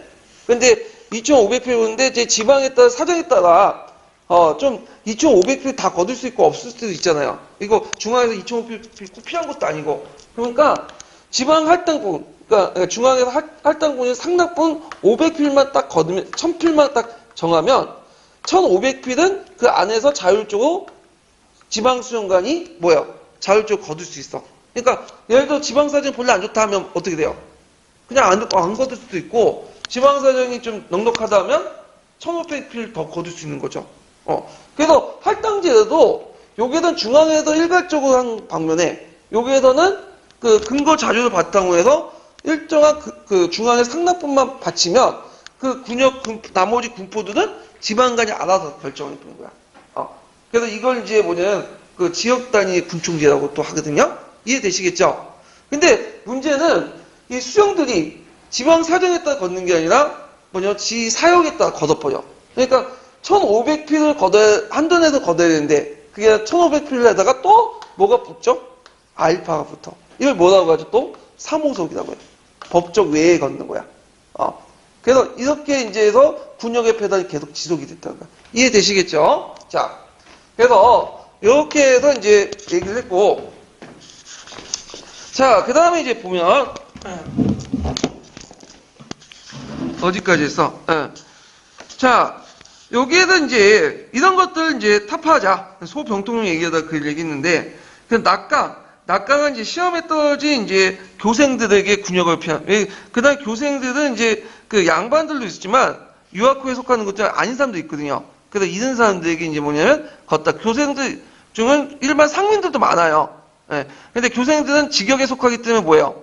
안 냈죠. 군포들. 근데 시험을 뭐냐면 떨어지면 이 사람은 이제 교생이 아니기 때문에 뭐죠? 군역에 편입시키자. 이렇게 이제 하고, 그다음 군사 정원을 강획하고 신역 부담을 감소시키죠. 간포돈. 그래서 원래는 1년에 2필 내기로 했잖아요. 근데 1년에 1필로 내는 거야. 그래서 실질적으로 그 뒤에 드는 군역법은 뭘 바탕으로 했다고 보시면 돼요. 간포돈을 기반으로 해갖고 뭐냐면 몇 가지 더 섞어가지고 이제 한 거죠. 자, 대병통로는 뭐냐? 양인에게, 요때 양인은 누굴 의미하죠? 일반 양민, 평민이죠. 평민들에게 군역을 부과하는 신분벽적인 어떤 특성을 가지고 있는 양역제체 철폐 논리를 제시하면서 양반 사적 중에도 군포를 징수하자. 그러니까 근본적인 개혁이자. 근데 이건 그 당시 신분제 부정 의견이야. 왜냐면 그 당시 양반이면 양반인 까닭은 뭐야? 군대를 안 가는 거죠. 군포를 안 가는 거. 징수를 안 당하는 거죠. 근데 군포를 징수를 당하는 순간 이 사람은 양반이 아닌 거야. 뭐가 되는 거야? 일반 평민이 돼버린 거죠. 당연히 이거는 어떻게? 양반들이 반대가 되게 심하겠죠. 이거는. 자, 그래서 이제 거기 논의를 좀 보면요. 방법은 군역 징수 대상으로 이제 신분을 기준한 양정이 아니라 가오를 걷자는, 정결 단위로 걷자는 그런 내용도 있는데, 자, 호포도는 군포 징수를 인정 단위로 하지 않고 가오 단위로 하자. 그래서 그 가오 단위로 그러면 양반에게도 징포하자. 신분의 구분이 없어진다 해서 양반들이 반대를 해요. 결국엔 실패했다. 그래서 그 당시 영조가 그걸 한탄하면서 내가 만약에 왕이 아니라 사대부로 태어났으면 난 자진해서 이제 군포를 납부했는데 왜 얘들이 이제 뭐냐면 군포도 안 내냐. 근데 양반들 논리가 뭐냐면 똑같이 거두면 우리는 평민화 된다. 평균된다. 어떻게 신분의 어떤 위험을 살릴 수 있냐, 양반의 지위를 유지할 수 있냐, 이런 논리인데 이건 참 우리나라 지배층의 문제가 있죠. 그 서양에서는 지배층이 되려면 어디 가야 돼? 군대에 가야 돼. 그래야지 지배층이 될 수 있어. 그래서 심지어는 왕자나 공주조차도 어떻게 해야 돼요? 군대에 가야 돼. 지금 엘리자베스 여왕 있죠? 놓친 애가 되게 욕을 얻어먹고 있는데 그 사람이 이제 그 2차 세계대전 때 참전했어요. 군인으로서. 그래서 군대를 가야지만 지배층이 인정받는데 우리나라는 거꾸로 군대를 안 가야지만 지배층이 되는 거죠. 약간 이제 거꾸로 되는 거예요. 중국도 마찬가지예요. 중국도 유명한 정치가 아들도 뭐예요? 와서 뭐냐면 군대 가고 있잖아. 그 모태똥 아들도 그 6.25 전쟁 때 가서 싸우다가 죽은 거 아니에요? 그 모태똥 손자도 지금 평양에서 고통스러워 죽은 거 별 상관없지만 하여튼 그렇게 해서 군대 가서 죽었잖아. 자, 그 다음에 이제 폭포도는 나중에 언제 실시되죠? 흥성대원군 때 실시하죠. 그 다음에 결포도는 뭐냐면 군포를 폐지하는 대신에 그냥 토지 부과자. 그래서 이게 나중에 일부 반영되죠. 그래서 결전이라는 결전이라는 1결당 뭐죠? 1결당 2두 이렇게 이제 해갖고 걷는 걸로 포함이 되죠. 그래갖고 이제 결작이죠. 결작으로서 이제 지주에게 토지 1결당 미국 2두를 걷도록 이제 하죠. 그런데 이제 있고 그 다음에 유포돈이라는 거는 양반 측이 아니면서 양반 행사하는 사람에게 포를 충당하자. 그래서 이제 이게 나중에 이제 뭘로 되냐면 선무군관포가 있어요. 그러니까 양반도 아니면서 양반이 아니면서 일반 부유한 상민들이 포를 납부를 안 하거든. 어떤 식으로 납부를 안 하냐면 일단은 그 관리대가 짜가지고 납부를 안 해버리는 거야. 그러니까 이제 이들은 이제 뭐냐면 군역에 끌어들이면 이들에게 뭘 주냐면 선무군관포를 줬어요. 왜냐면 선무군관이라는 명예직을 주면 나름대로 간직이 있으니까 뿌듯하잖아. 그러니까 대신에 뭘 납부하는 거야? 군포를 납부하라. 그런 식으로 한 거죠. 그래서 이거는 그 한나라 시대 때 있잖아요. 한나라 시대 때 그거하고 비슷하죠. 부유한 사람들에게 뭘 줘야? 매작을 하죠. 자기를 받는데 자기는 솔직히 말해서 돈 안 드는 거야. 그냥 명예직이거든. 근데 많이 사거든. 왜? 그걸 얻으면서 뭐냐면 사회적 신분이 올라가잖아요. 그러니까 이제 돈 안 들이고 재정을 꾸릴 수 있는 거죠. 그래서 이 선무군관포는 실제로 세금을 지금 안 내는, 군역을 안 내는, 군포를 안 내는 그 평민 상층을 대상으로 한 거예요. 예, 양반들은 아닌데. 자, 그 다음에 이제 군전로는 그 군포를 폐지하고 매인당 전화로 하자. 돈으로 걷자. 그게 이제 나타난 게 그 나중에 결작을 징수할 때 미국 2두를 징수하지만 실제로 결작을 뭘로 한산하고 걷냐면 돈으로 걷어. 그걸 결작이 아니라 이건 뭐가 되는 거야? 결전이 되는 거죠. 그래서 결작을 쌀로 걷으면 이게 결미가 되고, 그 다음에 그 돈으로 걷으면 결전이 되는 거죠. 예전에 시험 문제 나왔어요. 그래서 결전을 걷었다는 거는 전세를 걷는 게 아니라 뭘 걷는 거다? 군역세와 관련된 거야. 예, 군역세. 예, 군역하고 관련된 거죠. 전세가 아니라. 자, 그래서 이제 있고, 공주형제는 뭐냐면 당나라처럼 아예 지주제도를 폐지하고 토지 계획을 해갖고 소유권을 다 말살시키고 토지를 나눠주고 그 나눠준 반대국부로 군역을 동원하자. 당연히 지주도 반대하겠죠. 현실성이 없는 거고. 그래서 하여튼 기본적으로는 소병통론의 그 감전론을 바탕으로 해서 간포론을 바탕으로 해서 대병통론의 그 당시 결포론, 유포론 등등을 이제 일부 반영이 됐다. 이렇게 보시면 돼요. 그래서 기본적으로 소병통론을 바탕으로 했다고 보시면 돼요. 간전론. 그래서 군역법의 내용을 보면 영조 때 반포된 군역법을 보면 목적은 양인층을 안정시키고 국가 재정을 확보하기 위한 거죠. 그래서 이 내용을 보면 1년에 군포를 몇 필씩 걷어요. 2필에서 1필로 걷죠. 예. 그래갖고 이제 있고 그 다음에 군역총재, 지역 단위 군총제를 실시했다고 했죠. 아까 설명의 의원처럼 군총제는 조선 초기 때부터 실시했는데 조선 초기 때부터 군역법 이전의 군총제는 뭐죠? 중앙이 일괄적으로 지역 단위로 이렇게 지역 사정 상관없이 걷는 거죠. 그래서 문제가 생겼다고 했죠. 그래갖고 군역법 이후에는 그 정부가 조사를 내요. 그래서 양역 실총을 만든 다음에 그 명부에 따라서 상납분과 그 다음에 자율적으로 거둘 수 있는 부분을 나누고 중앙 상납분 올리면 그 나머지 부분 누가 알아서 한다? 지역 간, 지방 간이 그냥 알아서 자치적으로 걷는 거야. 근데 원래 좋은 의도로 이제 했는데 그것뿐만 다 걷고 거기다 플러스 알파 또 3호석을 거두니까 나중에 군역의 폐담이 일어난 거죠. 이렇게 연결시켜서 보시면 돼요. 자, 그래서 이제 군포 이제 수익에 보충해 보죠. 그러니까 세수를 이제 2필을 1필로 감소했잖아요. 그러니까 그러면 보충하려면 어떻게 해야 돼요? 세원을 확대시켜야 되죠. 그래서 부족해진 세수를 확보하기 위해서 세원을 확대했는데 그 대표적인 게 결작. 결작은 지주에게 토지 1절당 뭘로 거는 거야? 미국 2두를 걷거나 그 다음에 2두를 돈으로 한 사람은 5전이에요. 그래갖고 이제 부과했다. 그래갖고 결작을 돈으로 거두면 아까 말했던 결전이 되고요. 그 다음에 이제 그 쌀로 거두면 결미가 되는 거야. 이렇게 구분해 보시면 되고요. 그 다음에 이제 왕설제 예정이었던 어장세, 염전세, 선박세를 국고수익으로 전환을 하고요. 그 다음에 아까는 선무 군간포이죠. 일부 상류층 양인들인데 양반층이 아니면서 양반 행사하면서 그런 사람도 있는데 이들에게 이제 일종의 치방 토라고 보시면 돼요. 이들에게 뭘 준다? 선무 군간이라는 뭐냐면 간직을 주면서 명예직인데 그걸 받고 이제 뭐냐면 일종의 군포를 내는 거죠. 이런 식으로 군포를 징수를 했고 자 그다음 은결을 색출했죠. 그래서 지방관리들이 정부에 보고하지 않고 숨긴 채 개인적으로 사용했던 토지를 공식 제조로 이렇게 등록을 시켰죠. 그리고 담당관청은 원래는 이제 그 군역청이었어요. 그러다가 선해청으로 합병이 돼요. 그래서 이 선해청은 대동법과 관련된 거지만 나중에 들어가면 선해청이 다 뭐냐면 통합돼. 그래서 이제 기획예산원처럼 지금처럼 돈 관리는 다 어디에서 했다고 보시면 돼요. 총괄을 선해청에서 했다고 보시면 돼요. 조선 후기 때는. 예. 그래갖고 이제 조선 후기 때 재정적으로 제일 큰 관청이 어디였다? 선해청. 이렇게 기억을 해두시면 되죠. 자, 그러면 결과를 보죠. 결과는 일시적 군역의 평준화하고 농민 부담에 일시적 경감을 했지만 시간이 지나 결작 부분이 누구한테 전가돼 손흥민에게 전가가 되고 그 다음에 그 예전에 한번 시험 문제 나왔어요. 유아코 있죠. 유아코가 급증이 돼. 그래갖고 군역 면제가 증가된다.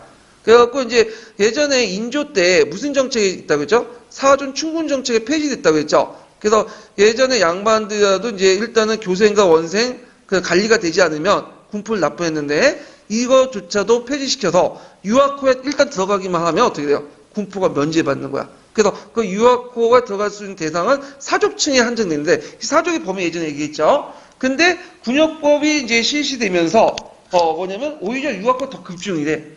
유아코가 왜 급증했겠어요? 여러 가지 합법적인 방법이나 비합법적인 방법으로 뭘 획득했대? 양반의 지위를 획득했기 때문에 유아코가 급증하죠. 결국에는 군역 면제자가 증가되면서 그들이 내야 할 포가 다시 그 일반 상민들에게 또 부과가 되는 거야. 그래서 이런 것들이 문제점이다. 이게 좀 기억을 해두시면 될 것 같아요. 자, 그래서 이제 여러 가지 개혁을 했지만 결국엔 군역법도 뭐냐면 그냥 도로하면 탑이 된 거야. 의미가 없어지게 된 거죠. 19세기 들어가면. 예.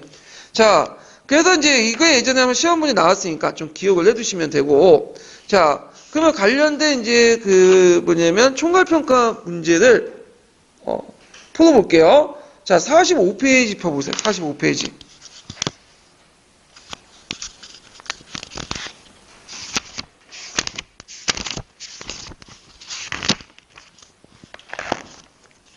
아이고, 내 얼굴이 안 보이네. 그러니까 내가 깜빡깜빡해요 여기. 근데 줌을 이렇게 당겨 놓으면 좀 멀리 다시 해야지 얼굴 보이는데 뭐 목소리만 잘 들리면 되겠다는 생각이 드는데 제 얼굴을 볼 필요는 없을 것 같긴 한데 일단은 자 거기 이제 어디 한 거야 지금 45페이지에 이제 펴보시면 3번 문제 볼까요? 3번 문제. 자, 자료 A는 양역봉투의 내용이다. 가, 나, 다의 주장에 명칭을 각각 써보고 그 결과 나온 자료 B의 밑줄친 보충 부분을 세 가지 제시해 보시오. 이렇게 했는데 요 이제 자료는 어디에서 이제 제가 발췌를 했냐면 그 금성교과서 있죠? 그 금성교과서의 군역법과 관련된 내용에서 제가 발췌했어요. 이거 되게 잘 돼 있더라고요. 한번 봐주세요. 예. 그래갖고 이제 그 내용을 이제 보면요. 일단은 이제 여기 보면 간은 간직에 있는 자의 집에서 양방 백성 집에서 역을 진다면 군자 소인이 구별이 없어질 것이고 없을 것이 걱정이 많이 많습니다. 그러나 가오의 역은 전세와 다를 바 없으니 재상의 땅도 전세를 거두는데 각 가호에서 폰을 걷는 건 어찌 문제가 되겠습니까? 등등 했는데 이건 뭐와 관련된 거? 가오를 기준으로 해서 징수를하자. 그래갖고 이거는 호포논이죠. 호포논. 근데 호포논은 뭐 때문에 안 됐다고 했어요? 양반들이 반대했기 때문에. 아까 여기 앞에 나왔죠? 군자와 소인이 구분이 없어요. 양반과 상민이 구분이 없어진다는 거야. 예. 그 다음에 나는 우리나라 군역에 폐단은 토지가 없는 자가 많다는 데 있습니다. 자기 땅이 없이 남의 땅을 빌려 농사짓는 소작인 이필의 역을 져야 합니다. 백성이 어찌 쪼달리지 않겠습니까? 그 폐단을 곤치고자 하면 토지 결수에 따라 군포를 징수해야 됩니다. 이거는 무슨 논일까요? 이거는 결토논이죠. 결토논. 그 다음에 이제 다는 자 옛날에 2필을 바쳤던 것을 지금 변경하여 1필로 한다면 양역이 가볍다고 말할 수 있습니다. 쭉 있는데 이건 뭐와 관련된 거죠? 간포론이죠. 자, 그래서 이제 그 명칭들 각각 쓰고 그 주장 내용들을 이제 쓰시면 되겠죠. 명칭에 해당하는. 그 결과 자료 B의 밑줄진 부분에 보충 방법 3가지 쓰시오. 자, 1필을 줄이는 것은 온전히 돌아갈 것이니 경등이 1필로 줄일 때 생기는 세액감소 부분을 보충할 방법을 강구해라. 여러분도 어떻게 써야 되겠어요? 자, 1개월당 미국 2필을 부담하고요. 결작이라고 하죠. 선무금관포를 징수하고 왕실 재정인 어연성세 같은 정부 재정을 전환하고 은결 차량을 보충한다. 이렇게 쓰시면 돼요. 예. 그래서 이제 관련된 문제 있고 그리고 이제 문제를 이제 잠깐만요. 또 이렇게 198페이지가 여기 있나? 아니네요. 이거는 이거 다른 문제인 것 같아. 예. 자, 그래서 이제 이렇게 해서 한번 맞고 자 조선후기의 세제의 특징을 좀 볼게요. 자, 조선후기 세제 특징은 이제 크게 이제 금납파, 공동납제, 도교납, 총액제 이렇게 이제 볼 수가 있거든요. 자, 그러면 금납파를 보면 예전에 한번 시험 문제 나왔는데 상품화폐 경제의 발달을 해서 그 당시 이제 18세기 중엽에 확산이 돼갖고 19세기 일반화요. 금납파는 뭐야 일단? 돈을 뭘로 내는 거죠? 그러니까 세금을 돈으로 내는 거죠. 이게 금납파야. 금으로 내는 게 아니라 요때 금이라는 의미는 뭐냐면 대명사요. 돈의 대명사로 보시면 돼요. 예. 그래서 우리가 당풍할 때 당이 뭐라는 거죠? 중국의 대명사처럼 이렇게 이제 대명사 보는데 자, 근데 이거에 대해서 학계에서 또 이렇게 뭐냐면 의견이 많아. 왜냐면 그 갑오개혁 있죠? 갑오개혁에 보면 금납파라는 개혁이 있어요. 보시죠. 그럼 아직까지도 금납파가 안 됐다는 거야. 그 당시에. 근데 조선후기에 금납파가 됐냐? 이것도 문제가 있는 거죠. 예. 자, 하여튼, 있는데, 조세를 금납화하면 지대도 어떻게 될까요? 금납화하죠. 그래서 지대의 금납화 형성도 같이 보인다. 예전에 시험 문제 나왔죠? 조선후기의 지대 징수 방법의 특징이, 그러니까 조세가 금납화되니까 자연스럽게 지주들도 돈이 많이 필요할 거 아니야. 그럼 지대도 뭘까? 금납화했다. 이렇게 이제 연결시켜서 이제 보시면 되고요. 그 다음에 이제, 총액제가 있어. 그래서 총액제가 이제 전반적으로 실시했는데 총액제는 이제 전세를 총액제는 비총제라고 하고요. 그 다음에 이제 군총제, 한국에게 뒀던 건 한총제라고 하죠. 예. 그래서 이제 총액제가 실시했다. 그 중에 이제 비총제하고 한총제는 조선 후기 때 실시한 거고, 그 다음에 군총제는 조선 전기 때부터 실시한 거야. 근데 이제 아까 군역법 이전과 이후가 다르다고 했죠. 똑같은 군총제라도 이걸 좀 구별해 두시고, 예전에 비총제 한번 시험 문제 나왔죠. 언제 때 실시한 거야, 비총제는? 영조 때 실시했잖아. 영조 때. 그래서 왜 실시했어요? 경찰관이 지방에 내려가지고 뜯어내고 뇌물받고 그러니까 아예 그냥 비총제를 그냥 했죠. 자, 그래갖고 이제 이 비총제를 실시했다. 그럼 왜 비총제를 실시했냐면, 이는 총액제를 왜 실시했냐면, 사회경제적 변화 속에서 정부가 최소한의 재정 수요 보장받기 위한 거야. 왜냐면, 이제 그 당시 사회적 인구의 이동도 많고, 양반 지주의, 인구도 많고 국가가 그걸 이제 좀 파악하기 힘드니까 땅은 도망가지 않잖아요. 그러니까 세금을 어디에 걷는 거야? 토지에 걷는 거죠. 예. 그래갖고 이런 것이 있다. 지금 기억을 해두시면 돼요.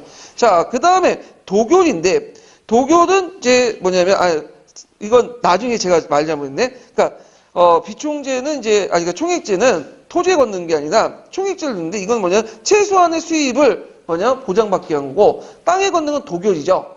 예, 저 도교를 뒤에 잠깐 설명했다가 연결했는데, 총액제를 실시한 건 상품화폐 경제 발달 속에서 그 다음에 인구 이동이 많으니까 최소한의 뭐냐면 그걸 걷기 위해서 총액제를 실시했다. 이렇게 보시면 되고, 뒤에 잠깐 설명은 도교예요, 도교. 예. 자, 도교를 볼게요. 도교가 있는데, 도교는 뭐냐면, 그 땅에 세금을 걷는 거죠. 그래서 이제 17세기 대동법, 그 다음에 18세기 군역법, 그 다음에 19세기 각종 부세가 다 도교가 돼. 땅을 걷어서. 그래서 전세 내용을 보면, 세금을 토지에 부과하여 화폐 납부로 하고요. 그래서 이제 원칙은 토교를 시행하는 과정에 지방간이 항의와 협의해서 매결당 결가를 기준으로 화폐를 수납한다. 요 단위의 결가 기억을 해서 결가. 예전에 한번 동학농민운동할 때 결가라는 단위가 나왔죠. 결가가 뭐예요? 결가가. 결가라는 것은 뭐냐면 1겨당 수취액을 화폐로 환산하는 거야. 1겨당 수취액을 화폐로 환산하는 거야. 예. 그래서 그 당시에는 이제 뭐냐면 결가를 해갖고 1결당 수출 환산해서 돈전을 납부를 하는 것도 있었는데 이런 것들이 이제 있다. 이 결가 부분 나중에 좀 더 뒤에 설명을 할게요. 그 동학농민운동 할 때. 자, 그러면 결과를 이제 볼게요. 군역 한국 자격의 부담이 정결세 부담자에게 일반에게 배분하고 정결세 부담이 일반에게 배분해 농민의 부담을 경과시켰고요. 그래서 정결세 부담자는 주로 누굴까요? 지주들 얘기하죠. 그래서 정결세 부담자 일반에게 배분했던 건 지주들이 부담했다는 거예요. 그래서 호수, 양반, 요구분이 다양한 계층들이 반발했는데 특히 예전에 세금을 낼 필요 없는 굳이 뭐냐면 군역 같은 건 세금 안 낼 필요 없었죠. 뭐 호만 이제 기준하면 근데 결을 기준했기 때문에 세금을 내게 되는 거. 그 다음에 아까 이제 도교를 하다 보니까 그것이 원래 내지 않는 것을 자기가 토지가 많다고 해서 또 내잖아요. 그러니까 이거에 대한 다양한 반발들이 일어났고 특히 19세기 들어가면 예전에 그 19세기 들어가면 이제 도교의 시행으로 이제 이게 되게 19세기 때 이제 일어났는데 도교의 시행되면서 예전에는 세금을 대신 걷어주면 세금을 면제받았어. 이걸 작부제라고 하죠. 그런데 19세기 중반에 들어가면 수령 징수제가 실시해서 수령과 그 다음에 아전들이 직접 징수를 해버려. 그러다 보니까 이제 예전에 그 세금을 대신 걷어놓고 그 면제받았던 그 특권이 없어지게 된 거야. 그러니까 이런 이제 특권을 누렸던 요부민, 신앙계층들이 어떻게 반발하게 돼요. 그래서 이제 이런 것들과 연결시켜서 보시면 돼요. 자, 그래서 이제 이런 내용들 보시면 되고 그 다음에 여기에는 어쩌면 이제 또 뭐가 있냐면 그 도교의 의의를 이제 보고 넘어갈게요. 뒤에. 자, 도교는 긍정적인 의미와 이제 부정적인 의미가 동시에 있어요. 그래서 중세사회를 해체해가지고 헌물을 기초한 부세 운영과 신분제 조세 부과 원리를 부정하고 봉건적인 어떤 수치체를 붕괴했다. 그래서 이제는 신분에 상관없이 토지를 많이 걷는 사람들이 가지고 있는 사람이 세금을 많이 내는 이런 것들이 있지만 문제는 이제 의의는 또 사회경제적 조건 안에 최소한의 어떤 조치를 세액을 확보하기 위한 조치였다. 왜냐하면 땅은 도망가지 않죠. 그러니까 확실하게 세액을 확보하려면 땅에게 부과하는 게 훨씬 안정적이죠. 그런 측면에서 이제 했다라는 걸 하죠. 근데 이제 도교도 문제가 있어. 왜냐면 이게 일종의 수타의 대상이 돼요. 그래갖고 이제 나중에 어떤 뭐 반발에 어떤 부닥치게 되는데 하여튼 긍정적인 의미도 있지만 또 부정적인 의미도 같이 있다는 걸 좀 기억을 해두세요. 근대적 의미도 있지만 중세적 의미도 같이 있다. 그런 것들 이제 기억을 해두시고 그 옆에 보면 이제 조선 전기와 조선 후기의 징수 방법 이렇게 나오죠. 그래서 14세기, 18세기까지는 이제 전반 전세, 군역, 공납 이렇게 해가지고 작부제가 실시했죠. 8개월 단위로 묶어서 호수가 징수해서 했는데 이때 이 호수는 주로 누굴까요? 그러니까 조선 전기 때는 양반 사조층, 그 다음에 항전 이후에는 신양계층, 요부민 계층이죠. 그래서 이 호수가 되기 위해서 이제 주로 향인들이 이제 호수를 맡았는데 그러다 보니까 뭐가 일어났다고 했죠? 향전이 일어났다고 했죠? 이렇게 연결시켜서 보시면 될 것 같아요. 그래서 이제 있고, 근데 18, 19세기 넘어가서 특히 19세기 이제 중반 세도 정치기 때는 이제는 수령 징수제가 형성되죠. 그래서 수령자 향리가 직접 조세를 돈으로 징수해서 쌀과 면포를 납부하는 거야. 왜 조세를 징수해서 나중에 쌀과 면포를 납부하냐면 시세 차익 때문에 그래요. 그래가지고 이제 예를 들어갖고 원래 이제 정부의 기준은 돈의 기준이 아니라 그 쌀의 기준이거든요. 그러니까 일단 쌀만 확보하면 돼. 납부를 하면. 그러면 이제 언제 싸들 때가 쌀이 쌀 때 사들였다가 그 다음에 그 언제 납부하겠어? 쌀이 비쌀 때 납부해 버린 거야. 그런 식으로 이 시세 차익을 남기는 거죠. 그래서 막대하게 이제 시세 차익을 남겼다. 그래가지고 이런 내용들 그리고 자기가 띄어먹은 것들을 어디에 또 부과를 해요? 도교에 그냥 부과를 해요. 토지에. 이런 여러 가지 문제점이 이제 발생이 된 거고. 자, 하여튼 이런 것들을 이제 같이 기억을 해두시면 될 것 같아요. 자, 그래서 이제 이렇게 해서 한번 정리를 해봤고, 그 다음에 여기에서 좀 더 추가해서 설명할 게 뭐냐면, 공동납제가 있어. 공동납제와 총액제가 이제 있는데, 공동납제와 총액제는 구분을 못 하시는 분들이 가끔 있더라고요. 공동납제와 총액제는 똑같은 게 아니에요. 총액제는 지역별 할당제를 얘기하는 거야. 그럼 공동납제는 뭘까요? 공동납제는 조성욱의 특징 중에 또 공동납제가 있는데 이 공동납제는 연대책임제야. 연대책임제. 그러니까 이제 마을 단위로 이게 이제 세금을 이제 연대 책임을 하는 거야. 그래서 요게 20명이 살고 있는데 마을에 근데 세금은 이제 군역 같은 경우에는 이제 20명이니까 이제 뭐 군역 같은 경우에는 뭐 20피를 납부해야겠죠. 그게 또 플러스 알파가 더 붙겠죠. 근데 얘네 중에 이제 뭐냐면 두세 명이 도망을 갚아줘. 도망을. 그러면 그 나머지 부분들은 도망간 부분 누구한테 내는 거야? 도망가지 않은 사람들에게 부과하는 거야. 그러니까 마을 단위로 이게 뭐냐면 상호 연대를 통해서 책임지게 부과하는 걸 공동납제라고. 이해되시겠죠? 그래서 그게 대표 중에 군역제 중에 이정제라는 게 있어요. 이정법은 마을 단위도 부과한다는 거야. 그래서 이제 마을 단위도 연대 책임을 부과하려는 게 그 공동납제다. 이렇게 이제 기억을 해주시면 되겠죠? 그래서 요때 이제 이정법이 되니까 이제 이정법 안에서는 예를 들어 이제 마을에 100명 정도 살고 있어요. 100명 정도. 근데 신분별로 이제 좀 차이가 있죠. 예를 들어 양반이 20명이고, 그 다음에 상민이 80명이야. 근데 원래 이제 양반들 세금 안 내죠? 그러면 누구만 내겠어? 양반들, 상민만 내고, 87쪽 내고, 그럼 플러스 알파가 더 붙겠죠? 이게. 근데 상민 중에 도망을 갔어.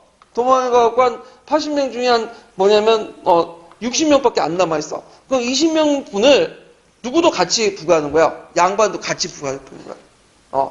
그게 이제 이정법은 이렇게 공동납제, 마을 단위 연대 책임을 해가지고, 하는 건데, 이걸 통해서 이제 양반도 세금을 부과하는 어떤 바탕이 돼버린 거야. 이걸 이제 얘기한 거, 이정법. 이건 숙종태 시시인데, 거기 이제 한국사 길라잡이인가 거기에서 나오죠? 근데 그 한국사 길라잡이는 내가 이해가 안 되는데, 저도 몇 번 읽었는데, 이정법이 실시되면서 양반의 지위가 올라갔다, 이런 식의, 말을 적어놨는데, 저는 약간 이게 말이 안 된다고 생각해요. 아마 거기 이제 그 논문에서 이게